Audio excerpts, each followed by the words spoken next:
Bismillahirrahmanirrahim. Assalamualaikum warahmatullahi wabarakatuh. Jumpa lagi di channel YouTube Rivanista, masih di sudut edukasi belajar mudah dan menyenangkan. Bagaimana kabar adik-adik sekalian, khususnya siswa-siswi kelas 4? Semoga hari ini kita semua dalam keadaan sehat, karena dengan kondisi yang sehat tentunya kita bisa belajar bersama untuk membahas soal-soal dari buku ISPS Matematika untuk SD atau MI kelas 4. Yang mana kita masih di bab 3 ya adik-adik sekalian. Ini sebenarnya sudah kita bahas semua untuk buku SPS, cuman ada beberapa ya, khususnya untuk pemecahan masalah yang belum terbahas. Oke. Kali ini kita akan membahas soal pemecahan masalah di bab 3 KPK FPB halaman 72 atau latihan ulangan bab 3 paket 1 yang pemecahan masalah ya. Langsung saja kita mulai dari soal yang pertama. A adalah faktor dari 36, tetapi bukan kelipatan dari 4. Tentukan nilai A terbesar yang mungkin ya. Jadi di sini kita diminta untuk mencari nilai A itu berapa, di mana A tersebut adalah faktor dari 36. Berarti nanti kita cari dulu faktor 36 tetapi yang bukan kelipatan 4. Nah, nilai A yang terbesar itu berapa? Oke. Jadi sekalian di sini sudah saya coba kerjakan ya.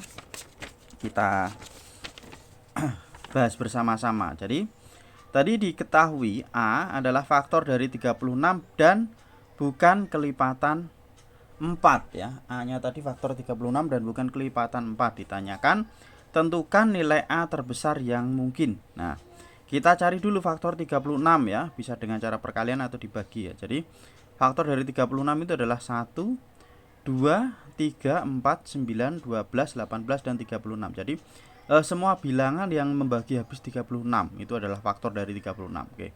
Nah, nilai A terbesarnya berapa? Nah, nilai A terbesarnya ternyata yang mungkin adalah 18. Kenapa? Kalau 36 kok bukan? Karena 36 itu kalau kita lihat di sini yang terbesar adalah 36. Tetapi kita lihat lagi, bukan kelipatan 4. Kalau 36 itu kelipatan 4 ya. Nah, 4 kali 9 itu 36. Jadi nilai A yang terbesar berarti 18. Kalau 18 itu adalah bukan kelipatan 4. Dan ini yang terbesar. Kalau ini ada juga, tetapi yang paling besar adalah 18 ya. Jadi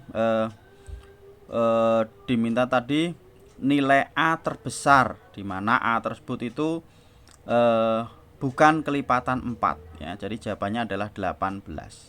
Itu ya adik sekalian ya, untuk soal nomor 1. Sekarang kita ke soal nomor 2. Bilangan 40 adalah kelipatan persekutuan dari X dan 5 ya. Jadi kelipatan persekutuan dari X dan 5 itu adalah 40. Jika X kurang dari 40, tentukan nilai X terbesar ya. Berarti ini nilai X-nya kurang dari 40 ya. Kira-kira berapa? Berarti kurang dari 40, kalau yang paling besar itu tentunya 39. Tetapi kita cari dulu hasilnya berapa ya, nilai X-nya. Oke, di sini juga sudah coba saya kerjakan ya. Mari kita cek bersama-sama ya. Jadi 40 tadi adalah kelipatan persekutuan dari X dan 5. Sedangkan nilai X itu kurang dari 40. Nah, kurang dari 40 berarti 39, 38 dan seterusnya ya. Kemudian ditanya berapa nilai X terbesar. Nah, X terbesar. Oke. Jadi kita jawab ya. Jadi 40 adalah kelipatan dari X.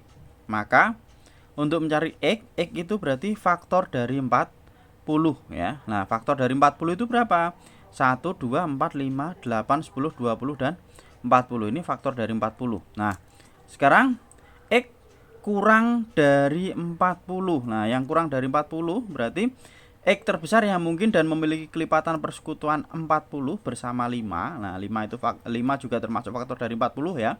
Jawabannya adalah 20 ya. Jadi nilai X terbesar yang mungkin adalah 20 ya. Kita lihat di sini ya. Nah, karena kurang dari 40. Nah, kurang dari 40 berarti 40 tidak mungkin. Kalau terbesar sebenarnya 40, tetapi kurang dari 40 berarti jawabannya adalah 20. Ini ya adik-adik sekalian ya. Jadi kita cari dulu faktor dari 40, kemudian X terbesar yang mungkin dan memiliki kelipatan persekutuan 40 bersama 5. Nah, 5 sendiri tadi adalah faktor dari 40, maka jawabannya adalah 20. 40. Jadi nilai X terbesar yang mungkin adalah 20. Itu ya adik-adik sekalian ya. Silahkan bisa dipahami lagi kalau masih belum paham ya, atau mungkin ditanyakan di kolom komentar kalau belum jelas untuk soal nomor 2 ya. Jadi intinya kita cari dulu faktor dari 40. Setelah itu kita lihat di sini nilai X terbesar yang mungkin ya. Kenapa tidak 40? Sekali lagi karena diminta kurang dari 40 ini ya.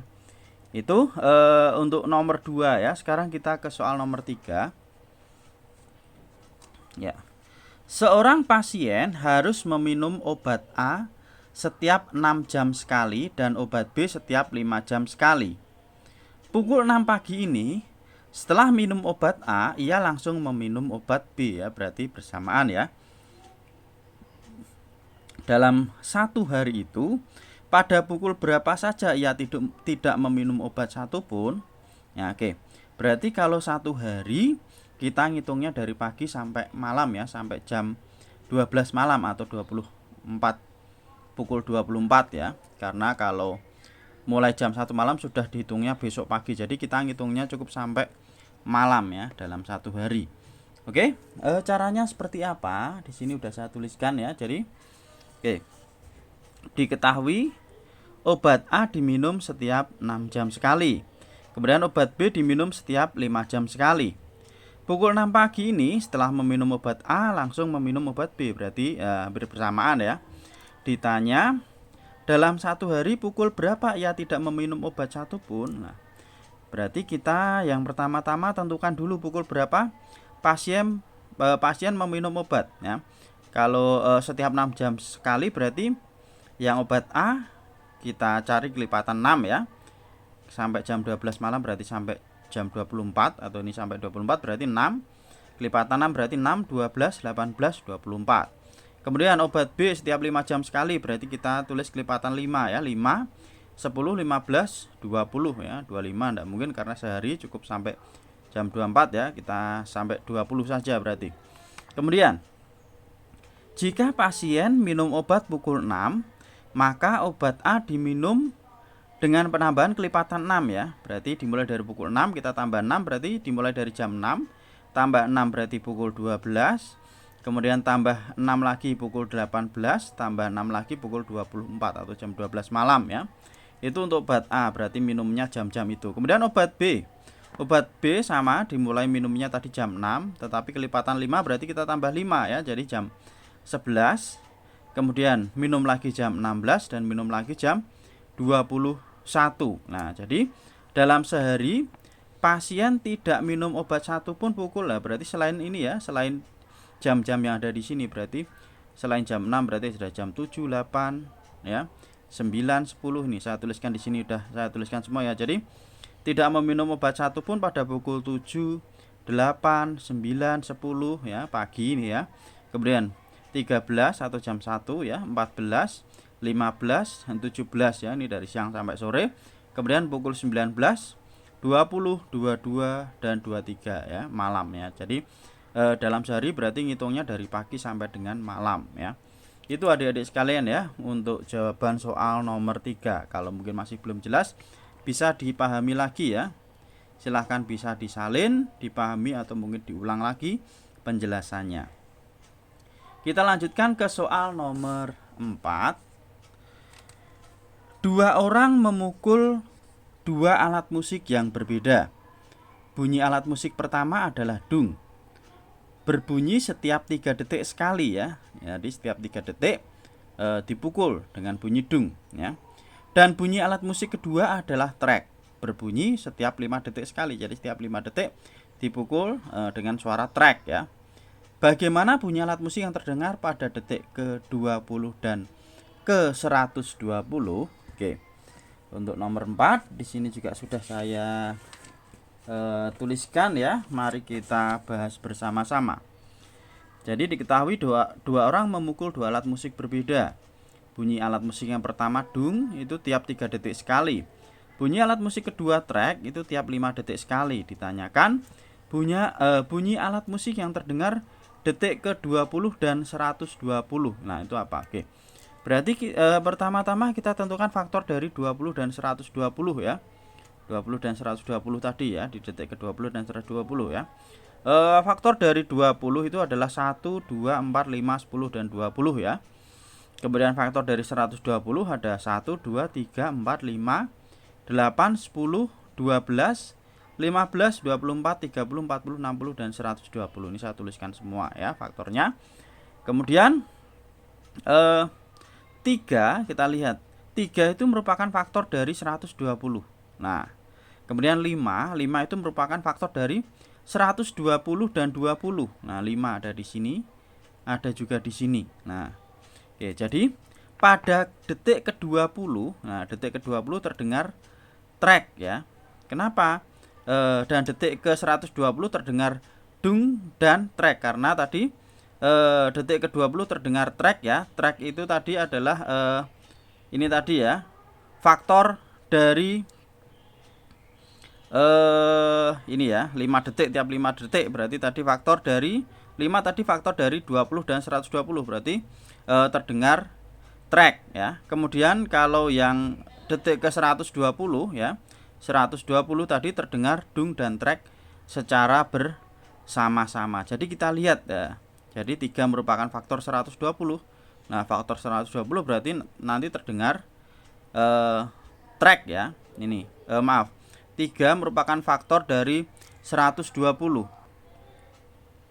Oke ya adik-adik sekalian, jadi pada detik ke-20 itu hanya terdengar track ya, karena di sini setiap 5 detik sekali ya. Jadi 5 itu faktor dari 20 ya.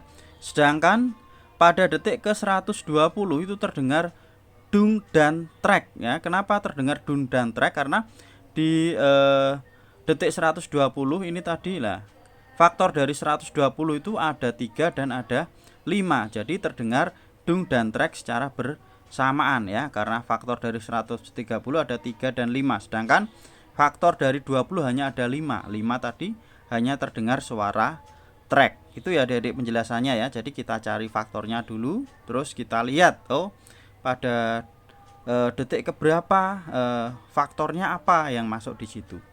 Itu ya adik-adik sekalian ya. Jadi yang masih belum jelas mungkin bisa dipahami lagi ya, atau mungkin bisa ditarik ke belakang ya penjelasannya. Itu untuk soal nomor 4. Sekarang kita ke soal terakhir nomor 5 ya. Terdapat 3 buah keran untuk mengisi kolam renang hingga penuh. Jika hanya keran pertama yang dibuka, kolam renang dapat penuh dalam waktu 2 jam. Jika hanya keran kedua yang dibuka, kolam renang dapat penuh dalam waktu 2 jam 40 menit. Jika hanya keran ketiga yang dibuka, kolam renang dapat penuh dalam waktu 3 jam 20 menit. Berapa lama waktu yang dibutuhkan untuk mengisi kolam renang hingga penuh jika semua keran dibuka? Oke, jadi diketahui ya, keran pertama itu penuh dalam 2 jam atau sama dengan 120 menit ya. Nah, berarti dalam 1 menit terisi 1/120 bagian. Nah, kemudian keran kedua penuh dalam waktu 2 jam 40 menit atau 160 menit ya, karena 1 jam itu adalah 60 menit ya. 60 kali 2 120, 120 tambah 40 ya, 160 menit. Nah, sehingga dalam 1 menit terisi 1/160 bagian. Keran ketiga itu penuh dalam waktu 3 jam 20 menit atau 200 menit ya. Sama ngitungnya, 1 jam 60 berarti 60 kali 3 tambah 20 ya. Sehingga dalam 1 menit terisi 1/200 bagian. Nah, itu. Kemudian jika 3 keran dibuka bersama ya, berarti keran 1 tambah keran 2 ditambah keran 3 tadi ya. Berarti terisi 1/120 ya per menitnya, ditambah keran 21 per 160 ditambah keran ketiga 1/200 tadi sudah kita hitung. Kemudian kita samakan penyebutnya supaya bisa dihitung ya. Penyebutnya kita ubah menjadi 2400 ya. Jadi KPK dari 120, 160 dan 200 itu adalah 2400 ya, bisa dicari lah.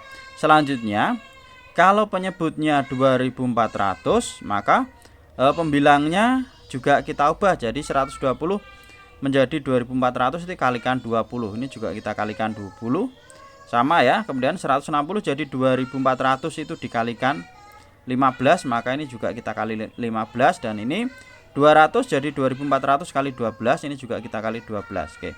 Kita tambahkan 20 tambah 15 tambah 12, hasilnya 47 per 2400. Ini tiap menitnya ya. Tiap menitnya terisi 47 per 2400 ya. Oke, maka lama waktu untuk mengisi penuh. Nah, berarti kan satu bagian ini kan baru 47 per 2400. Nah, berarti caranya gimana? 1 dibagi 47 per 2400 menit ya. Atau kita hitung, jadi kita kalikan, berarti 1 kali dibalik ya. Oke ya, jadi kita ubah dalam perkalian, berarti 1 kali ini kita balik ya. 2400 per 47. 1 kali 2400 berarti 2400 per 47 menit ya. Ini untuk terisi penuh. Atau sama dengan 51 3 per 47 menit ya.